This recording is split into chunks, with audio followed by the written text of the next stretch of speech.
If you think discipline is a bad thing, you need to listen to this.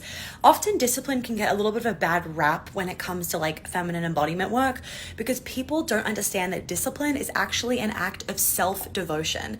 In fact, it is an act of self-respect, being committed to yourself and knowing that you will be proud of yourself. That is self-love. Many of us don't actually feel safe in being disciplined with ourselves because we have such a murky relationship sometimes with the masculine, or we have a history of burnout and fatigue. And as a result of that, we think that if we are too disciplined with ourselves, we're going to go back there. Trust me when I say that if you want to be a woman that feels like she's capable of holding multiple things at once, if you want to feel like you are able to actually be in your feminine, you need to heal your relationship with the masculine.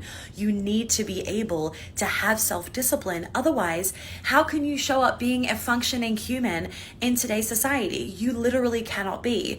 That ability to be in your feminine and to soften and to surrender comes from the safety of the masculine, and you can create that for yourself. It doesn't need to even come from a man outside of you. Part of that is about creating safety in discipline.